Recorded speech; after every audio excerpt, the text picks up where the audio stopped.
doy la bienvenida a Diego Díaz, coordinador de Finanzas Públicas del IMCO, y Arturo Carranza, director de Proyectos de Energía en Axca Consultores.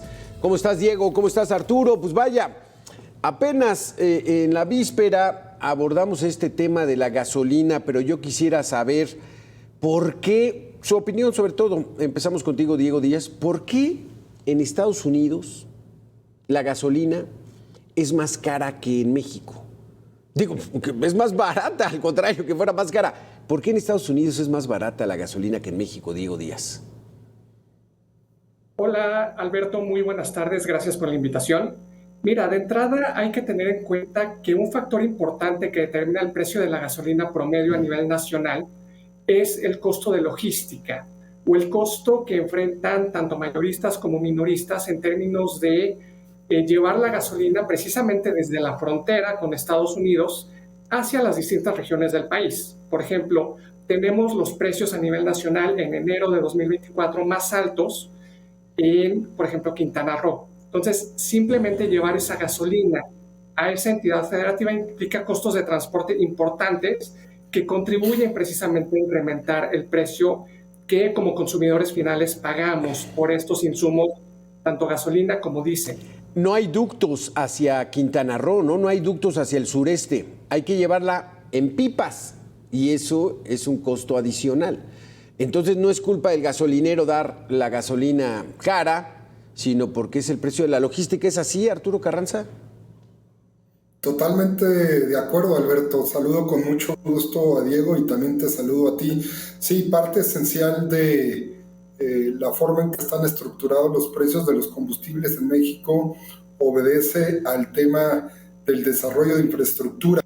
No es lo mismo en términos de costo transportar los combustibles por ductos que hacerlo por pipas. Evidentemente que en el segundo caso el costo de los mismos, hablo de los combustibles, se tiene que incrementar.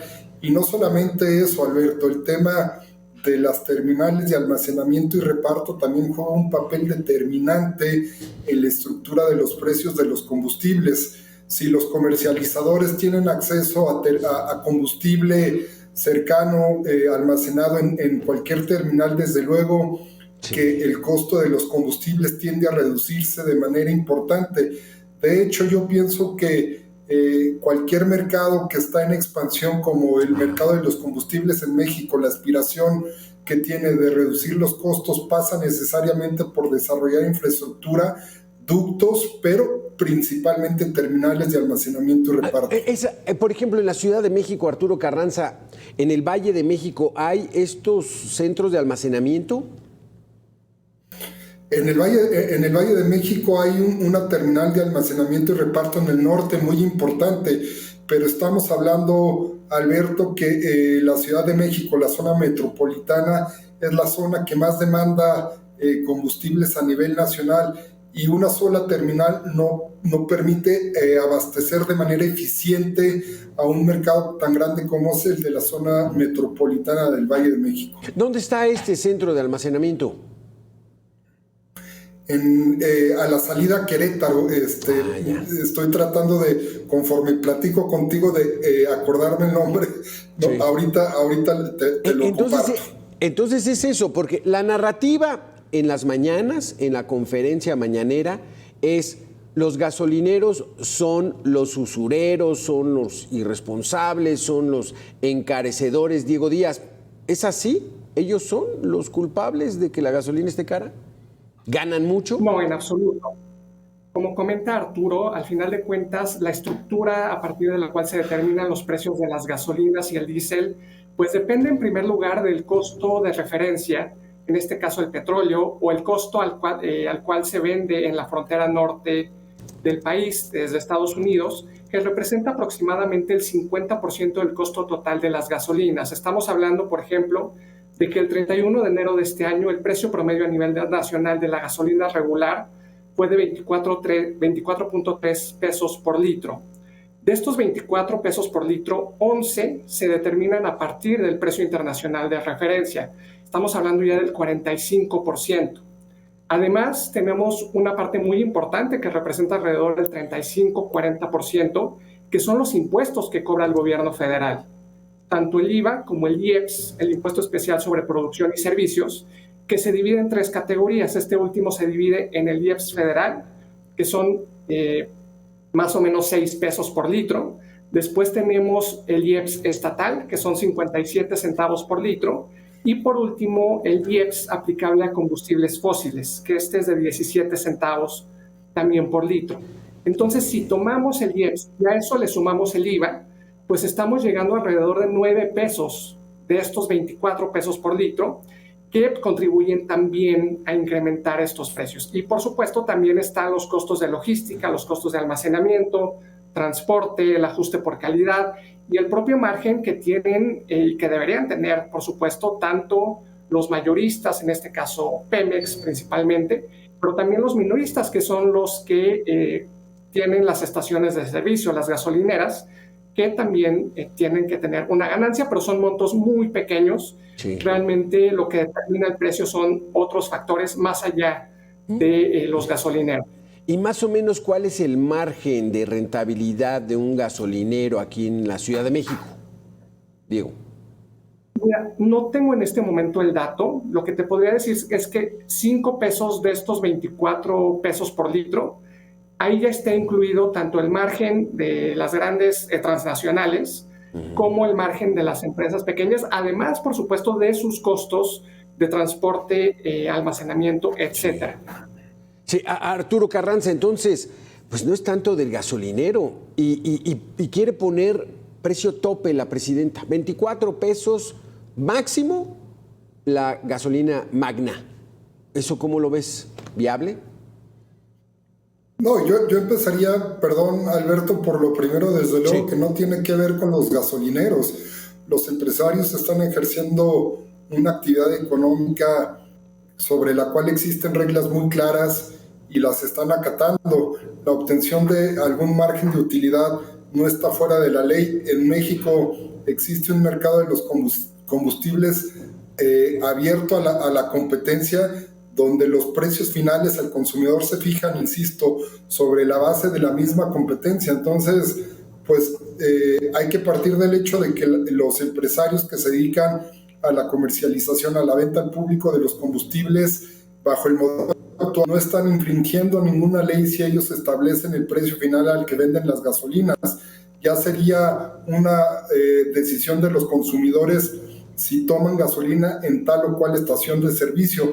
Por el otro lado, Alberto, yo terminaría mi comentario nada más poniendo énfasis en lo que comentaba Diego y que tú al principio planteabas, el hecho de que el mercado de los combustibles en México se diferencia por precios de acuerdo a los estados de los que se trate, y los precios que se observan en la Ciudad de México son completamente, o bueno, hago una exageración que no es válida, son diferentes a los precios de los combustibles que se registran en Quintana Roo.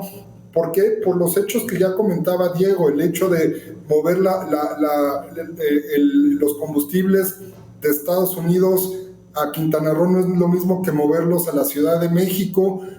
No hay la misma infraestructura, en fin, por eso son diferenciados y hay que entender que establecer un precio promedio nacional máximo no reflejará la actividad que tiene que ver con todo este eslabón de la cadena de precios, y distorsionar los precios de la forma en lo que han planteado las autoridades, a final de cuentas puede repercutir en los precios mismos y puede afectar las finanzas públicas. Sí, sí, porque incluso hasta la Profeco puso estas mantas gigantescas. Este gasolinero está cobrando de más. O sea, ellos son los responsables, ellos son los que están fuera de la ley, ellos son los que están abusando del consumidor. Vamos a hacer una pequeña pausa de 2 minutos y regresamos con este tema. Diego Díaz, Arturo Carranza, volvemos. Consultores, gracias por continuar con nosotros, Diego. Entonces, pues el que es señalado es el gasolinero, pero las autoridades y en las mañaneras pues no se dice que el 60 o es hasta el 70% de la gasolina que se importa de los Estados Unidos, principalmente de Texas. O sea, los tejanos hacen un gran negocio todos los días con México. Bueno, sí, porque al final de cuentas los importadores tienen esa libertad de comprar gasolina en donde les resulte más barata, precisamente para poder tener cierta ganancia. Y en este sentido, si es más barato importarla desde Texas, lo van a hacer en un contexto de libre mercado donde pueden ejercer esa facultad los importadores y en ese sentido poder comercializarla posteriormente aquí en el país. Sin embargo, esta idea de imponer un precio máximo lo que busca es desconocer los mecanismos a través de los cuales se forman los precios en el mercado y puede ser contraproducente, pues, por ejemplo, ahorita en enero de 2025, el precio promedio en una gasolinera en Quintana Roo es de 25.5 pesos por litro. En ese sentido, un precio máximo que los obligue a vender por debajo de ese precio quizás podría sacar del mercado a ciertos productores o a ciertas estaciones de servicio y en ese sentido generar desabasto e incluso un mercado negro que al final de cuentas puede afectar la calidad de los combustibles porque ya no estarían regulados, ya los venderían por fuera, agravando quizás el problema de huachicol que ya se enfrenta a nivel nacional. ¿Cómo ves esta situación, Arturo Carranza? No, muy interesante lo que comentan, estoy totalmente de acuerdo, pero yo también agregaría algo más, Alberto. Hoy en día estamos registrando precios promedio en los combustibles, en la gasolina regular de 24 pesos por litro, más menos. Pero esto también está influenciado, ya lo comentaba Diego, por el precio de referencia a nivel internacional.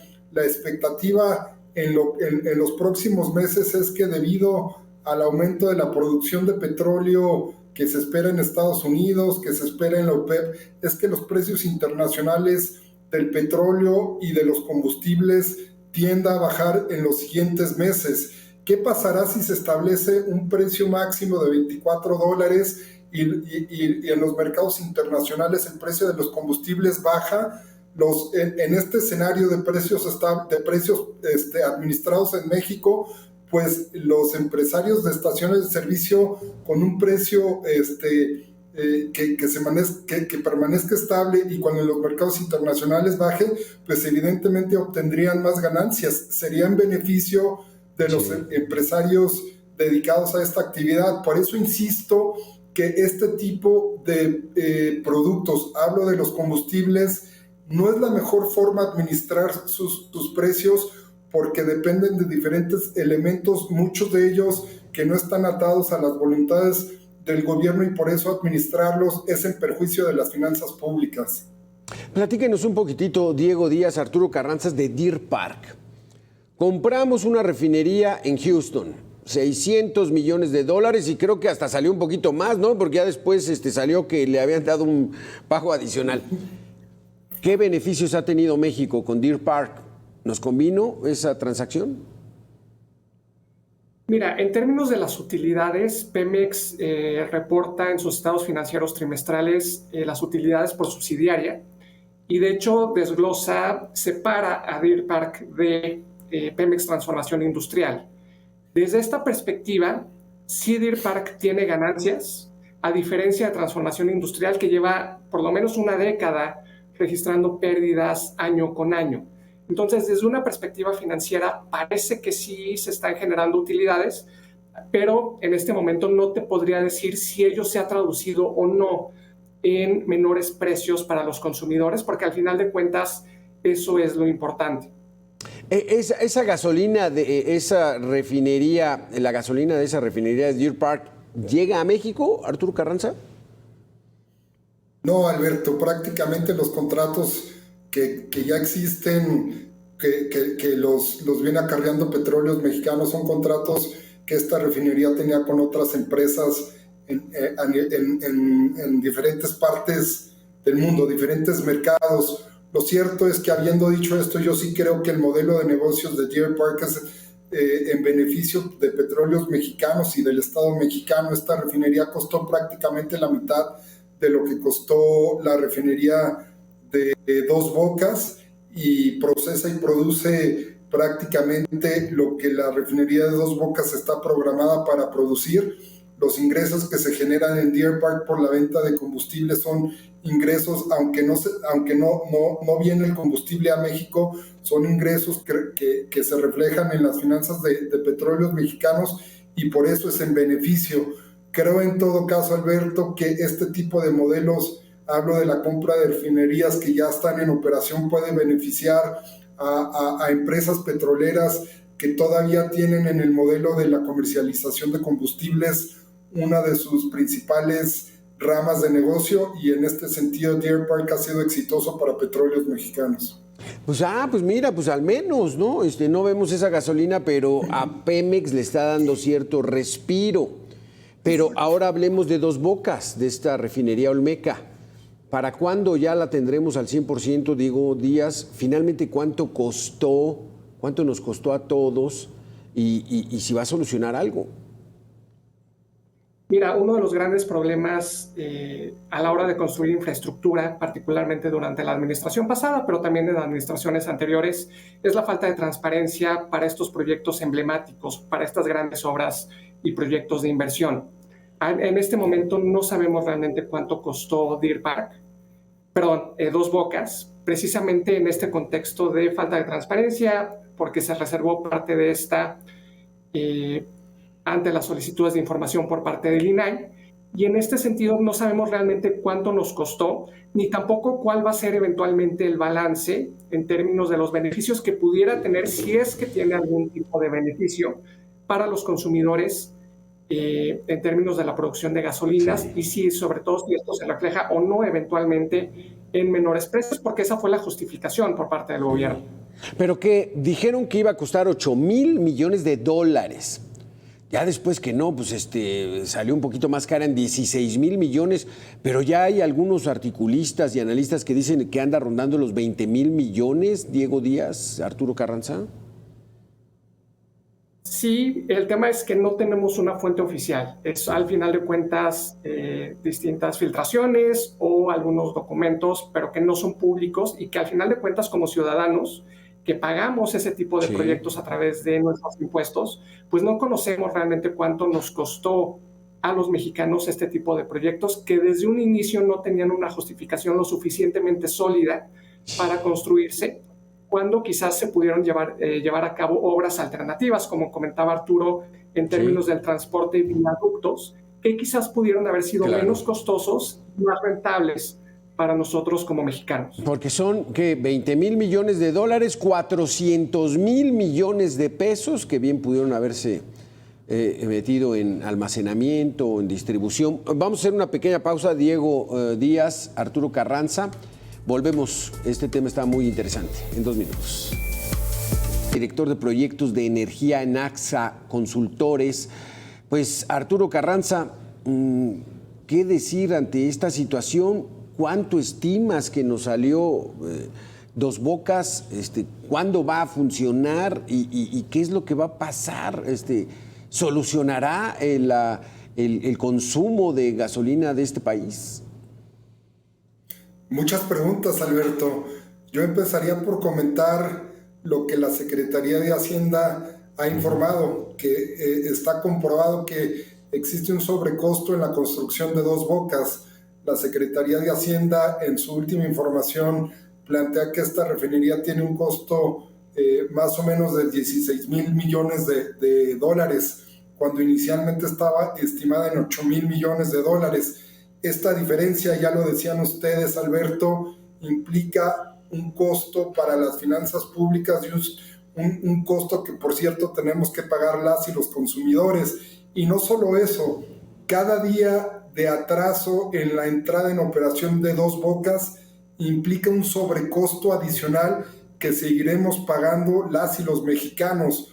Por eso es muy importante tomar conciencia de la responsabilidad de que este tipo de obras la realicen primero personas con el talento para coordinar y organizar obras tan grandes como esta. Segunda, empresas con la capacidad técnica y financiera demostrada que permitan cumplir con los programas de construcción de este tipo de proyectos, porque si no lo hacemos, a final de cuentas, este tipo de infraestructuras, en el caso particular de la refinería Dos Bocas, tarde o temprano van a entrar en operación. Así va a suceder con Dos Bocas, pero insisto, cada día que se atrase su entrada en operación implica un costo para el erario público, y lo más alarmante de todo esto es que este sobrecosto no lo van a pagar las empresas que están construyendo la obra, no lo van a pagar los funcionarios que están coordinando este tipo de proyectos, sino lo vamos a pagar todos los mexicanos. De ahí, insisto, la necesidad de que las empresas serias, responsables, se hagan cargo de este tipo de proyectos, Alberto. Sí, hombre, pues sí está grave el asunto, Diego Díaz. Hay gasolineras ya que tenemos, voy a decir algunas marcas, pero nada más para tener la idea: Shell, Móvil, BP. O sea, son gasolineras que manejan combustibles de importación.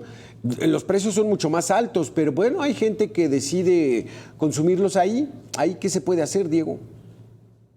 Claro que sí, al final de cuentas depende de la competencia. Quizás lo venden más caro, pero probablemente la calidad o el servicio compense hasta cierto punto ese costo, y al final somos los consumidores quienes decidimos en buena medida si vamos a una u otra estación de servicio. Quizás en ese sentido una política pública que podría implementar el gobierno es precisamente analizar realmente cómo está el mercado de las gasolinas, si hay poder de mercado, si hay una concentración muy elevada o no en algunas entidades federativas, y justamente incentivar esta competencia, pero al final a través de un mecanismo de mercado, no a través de precios máximos que, como lo comentaba anteriormente, pueden generar desabasto, pueden dar lugar a un deterioro en la calidad e incluso a mayores precios, porque al final de cuentas, si se genera desabasto en alguna entidad, pues habrá consumidores que estén dispuestos a pagar 27, 28, 30 pesos con tal de tener gasolinas. Entonces puede resultar contraproducente una política de esta naturaleza,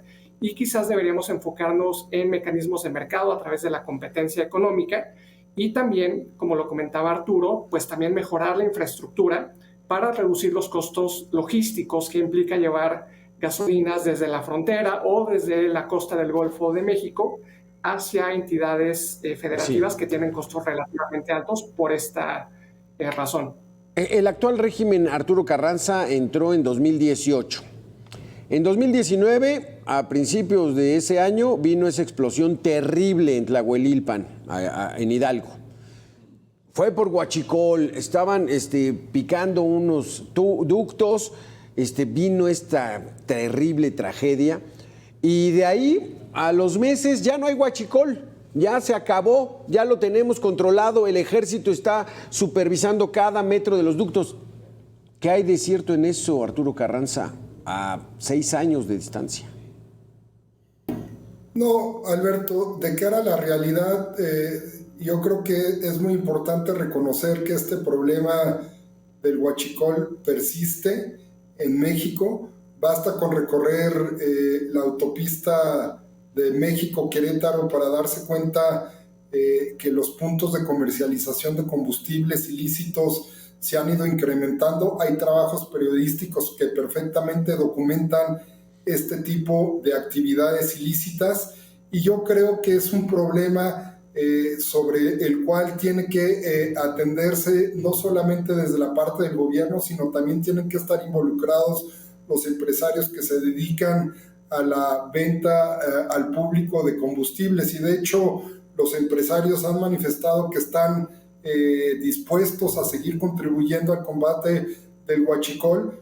Lo cierto también es que, por otro lado, Alberto, y es un punto muy interesante que valdría la pena comentar, este mercado que es de transacciones muy grandes, de repente puede estar sobreregulado, y en todo caso es muy importante que tanto autoridades como empresarios en este mercado encuentren el punto de equilibrio que permita tener comercialización reduciendo la venta ilegal de combustibles, pero al mismo tiempo sin una sobreregulación. Es algo que en palabras suena muy difícil, pero yo creo que con un diálogo se podría avanzar en este sentido. O la otra, ya conociendo a nuestros políticos y a nuestros gobernantes, es de que están poniendo el caminito porque ahí viene un gasolinazo y van a acusar a los gasolineros, ¿no?